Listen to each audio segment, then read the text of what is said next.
नमस्कार दोस्तों, बिहार नमन जीएस के self evolution program for DI के सेशन 2 में मैं राकेश ठाकुर आप सबका स्वागत करता हूं। दोस्तों, आज के इस सेशन 2 में हम लोग बार डायग्राम के प्रश्न को देखेंगे और जो प्रश्न आपके स्क्रीन पे है, जब आप इस प्रश्न को जब आप देखेंगे तो आप यह पाएंगे कि ये किसी कंपनी के विभिन्न जो एक्सपेंडिचर हैं उनके बारे में डाटा दिया गया है इस प्रश्न में, और ये डाटा जो है वो परसेंटेज के फॉर्म में दिया गया है। तो ये डाटा पे ही आपको जो बाकी के जो प्रश्न दिए गए हैं ए बी सी डी, उन प्रश्नों का आपको उत्तर देना है। तो आइए एक एक करके हम लोग इस प्रश्नों को लेते हैं और देखते हैं कि इस प्रश्न को हम लोग कैसे डील करेंगे।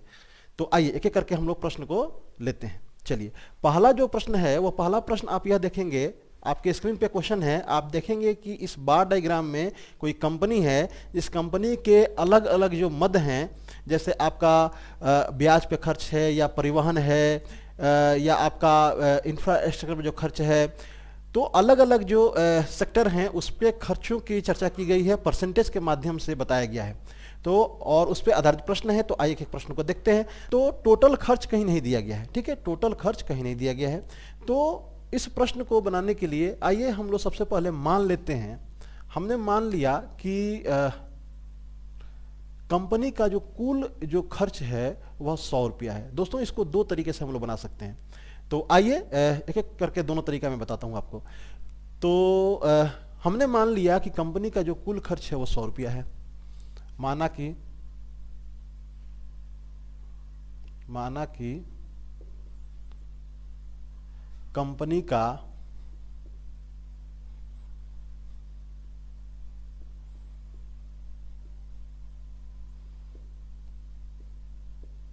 कुल खर्च क्या है आपका 100 रुपया है।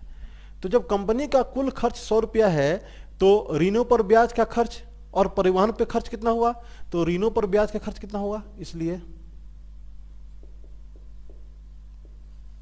ऋणों पर ब्याज का खर्च, ठीक है।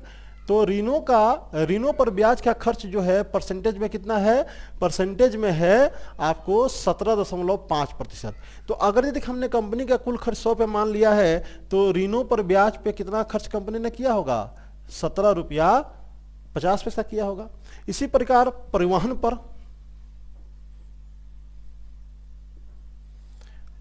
पर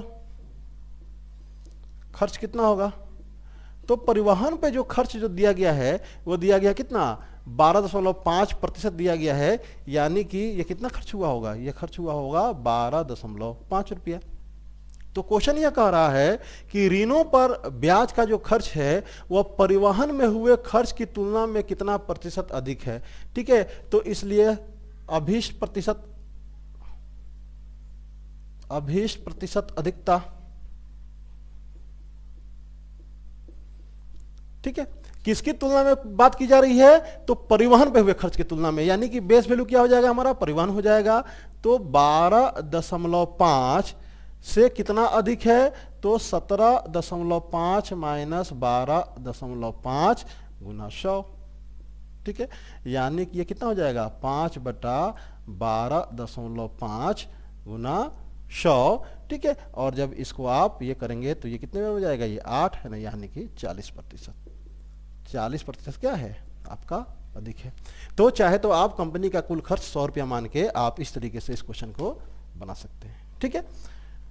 आप चाहें तो कंपनी का कुल खर्च नहीं भी मान सकते हैं, ठीक है।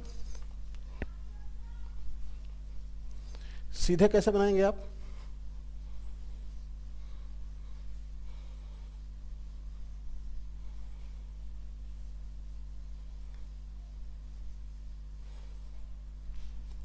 सीधे बनाएंगे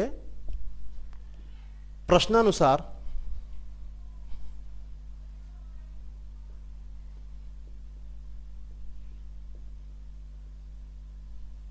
प्रश्नानुसार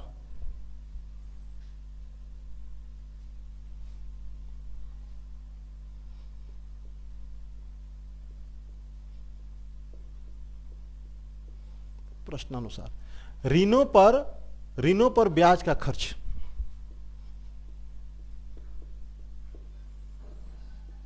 ऋणों पर ब्याज का खर्च ब्रैकेट में प्रतिशत में, बाबा कितना परसेंट है? 17.5%। पुनः परिवहन पर खर्च,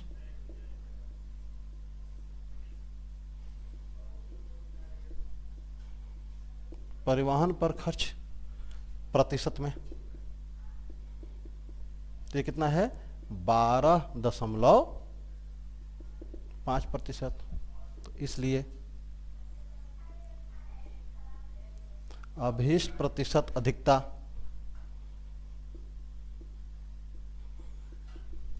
12.5 से कितना परसेंट अधिक है? 5%। तो 100 में कितना अधिक है?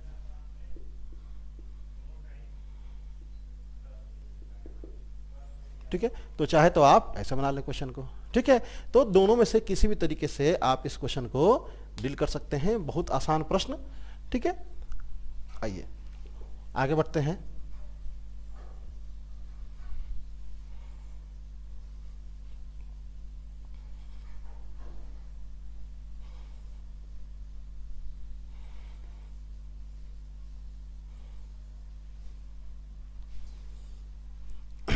दूसरा क्वेश्चन क्या कर रहा है कि दूसरा जो क्वेश्चन है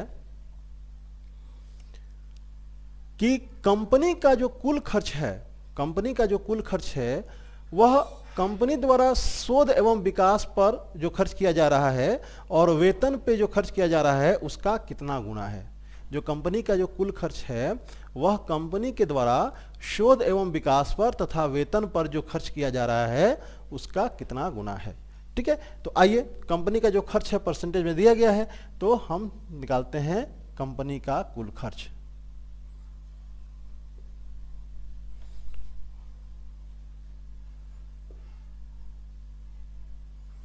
कंपनी का कुल खर्च, कंपनी का कुल खर्च। तो अब देखिए कंपनी का कुल खर्च तो क्या है, जितनी भी उसकी जो मदें हैं उसको क्या करेंगे, हम जोड़ देंगे। यानी कितना हो जाएगा? 20 प्लस 12.5 प्लस 15 प्लस 10 प्लस 5, 15, 10, 5, 20, 17.5, 20, 17.5, यानी कि 100% होगा, है ना। यानी कितना हो जाएगा? ये आपका हो जाएगा है ना 100% हो गया। ठीक है, कंपनी का कुल खर्च 100%। ठीक है, अब शोध एवं विकास पे जो खर्च हो रहा है और वेतन पे जो खर्च हो रहा है वो टोटल कितना है? पुनः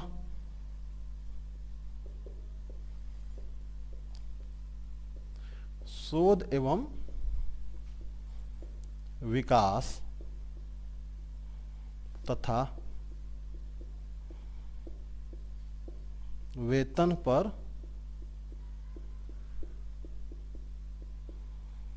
होने वाला कुल खर्च। ठीक है, तो शोध पे कितना खर्च हो रहा है? तो शोध पे हो रहा है 5% और वेतन पे कितना हो रहा है? 20%, है ना। यानी कि कितना हो जाएगा ये आपका? 5% प्लस 20% यानी कि 25%। ठीक है, प्रश्नानुसार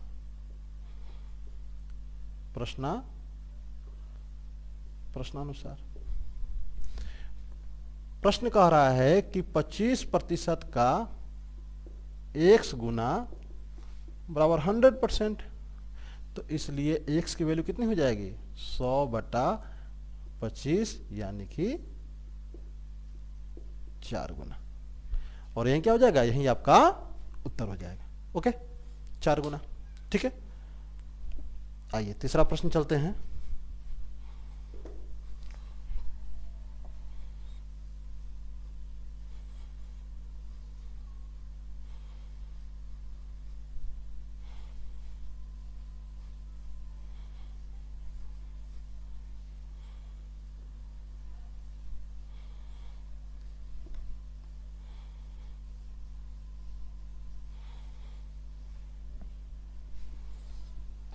दोस्तों यदि आप बिहार नमन जीएस के द्वारा जो self evolution program for DI चलाया जा रहा है, यदि आप उसमें जुड़ना चाहते हैं तो बिहार नमन जीएस के आप ऐप पे जाएं। वहाँ पे आपका फ्री इनरोलमेंट है, यह निःशुल्क, ये जो प्रोग्राम है वो निःशुल्क है।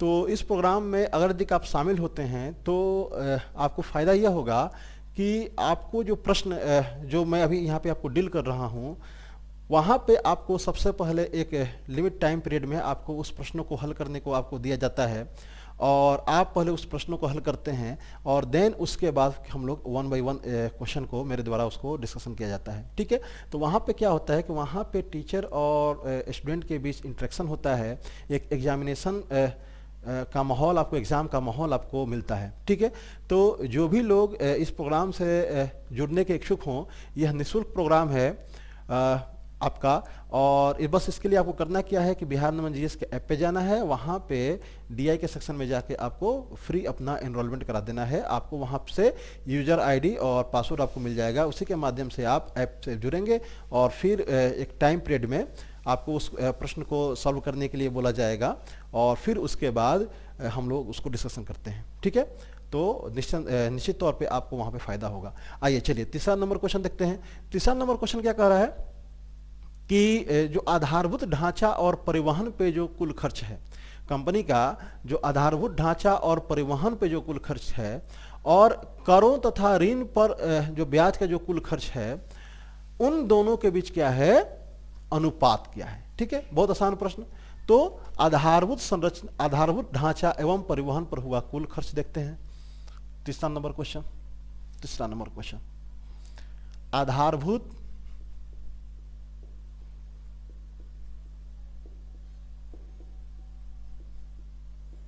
आधारभूत ढांचा एवं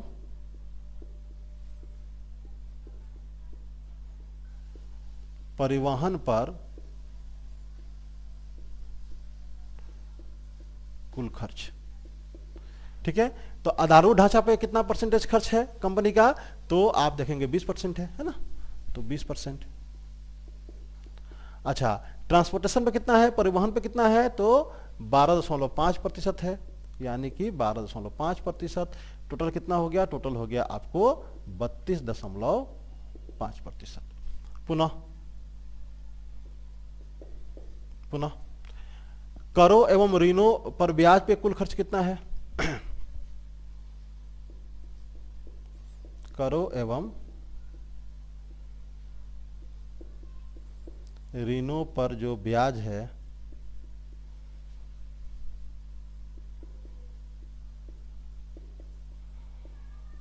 वो कितना है, तो कर पे कितना खर्च कर रहा है कंपनी, कर रही है तो 10%, और ऋण पर जो ब्याज है उस पर आपका 17.5% है ना, यानी कि 10% प्लस 17.5%, यानी कितना हो गया 27.5%।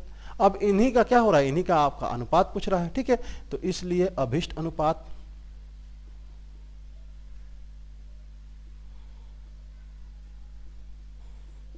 अभिष्ट अनुपात 32.5 बटा 27.5, और जब कैलकुलेटर आपको अलाउ है एग्जाम में, और जब आप इसको कैलकुलेट करेंगे तो कितना आएगा आपका आंसर, इसका आंसर आएगा 13:11।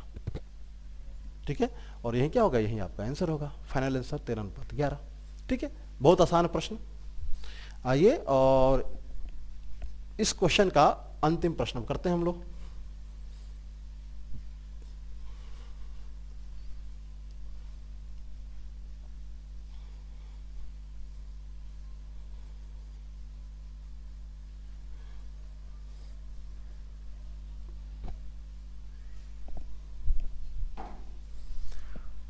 अंतिम प्रश्न क्या है, प्रश्न क्या कह रहा है कि ऋणों पर दिया गया ब्याज का जो खर्च है, यदि वह जो खर्च है वह टोटल 2.45 करोड़ रुपया हो, जो ऋणों पर जो कंपनी के द्वारा ब्याज दिया जा रहा है, यदि उसका टोटल खर्च जो है वह 2.45 करोड़ है, तो आपको यह बताना है कि कंपनी के द्वारा जो विज्ञापन, करों तथा शोध एवं विकास में जो खर्च किया जा रहा है वह कितना करोड़ रुपये है। ठीक है, बताना है यही। तो आइए, ऋणों पर जो दिया गया ब्याज का खर्च प्रतिशत में कितना है?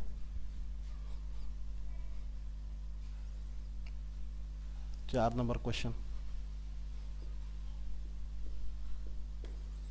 ऋणों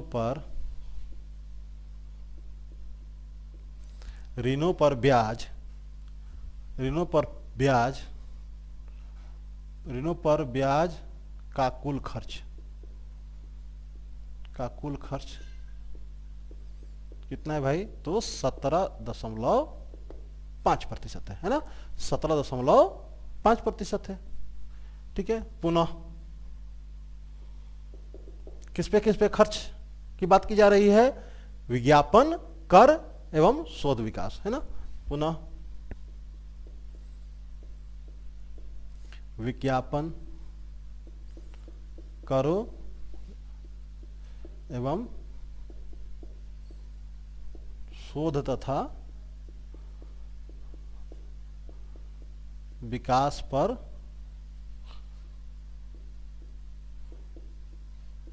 कुल खर्च। तो विज्ञापन पे कंपनी कितना खर्च कर रही है? तो विज्ञापन पे कंपनी कर रही है आपको 15%।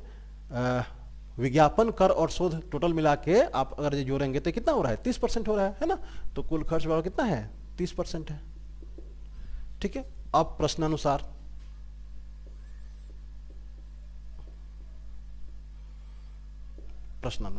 ठीक है, प्रश्नानुसार यह जो 17.5% है, यह किसको रिप्रेजेंट कर रहा है? यह 2.45 करोड़ को रिप्रेजेंट कर रहा है। ठीक है, 17.5% किसको रिप्रेजेंट कर रहा है? 2.45 करोड़ को रिप्रेजेंट कर रहा है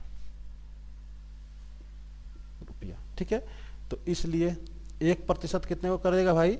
तो 2.45 बटा 17.5, और 30% की बात की जा रही है, तो इसलिए 30% बराबर क्या हो जाएगा? तो ये हो जाएगा 2.45 गुना 30 बटा 17.5, है ना।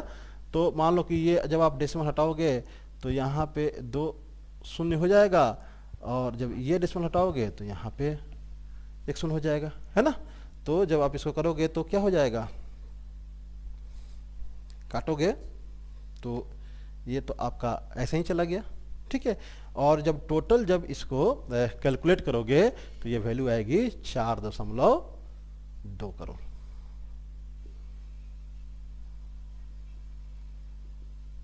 ठीक है, 4.2 करोड़ इसकी टोटल वैल्यू आएगी। ठीक है, पुनः करके देख लो। तो 5 तियां 15, 4 तियां 12, 1 13 और 3 दूनी 6, 7, 175। 4 और कितना जाएगा? तो 5 चौक 20, 7 चौक 28, 28 और 2 30, 7, है ना। ये हो गया आपका 5, ये हो गया 3। ठीक है, दशमलव देके 0, तो ये 2 बार में, तो 5 दूनी 10, 7 दूनी 14, 1 15, 3। देखिए ये कितना आ गया? ये आंसर आ गया आपका रुपये 4.2 करोड़। ठीक है दोस्तों, तो ये बहुत ही आसान प्रश्न था और यह बार डायग्राम का प्रश्न था। तो उम्मीद है कि आपको यह प्रश्न अच्छा लगा होगा, यह सेशन अच्छा लगा होगा। तो इस self evolution program for DI के सेशन 2 में इतना ही। फिर हम लोग मिलते हैं सेशन 3 के क्वेश्चन के संग, जिसमें हम लोग मल्टीपल बार के क्वेश्चन को हम लोग डील करेंगे और बीपीएससी के पॉइंट ऑफ व्यू से कैसे उस क्वेश्चन को आपको लिखना चाहिए बीपीएससी के एग्जाम में, उस पर हम लोग चर्चा करेंगे। तब तक के लिए आप लोगों का बहुत बहुत धन्यवाद। नमस्कार।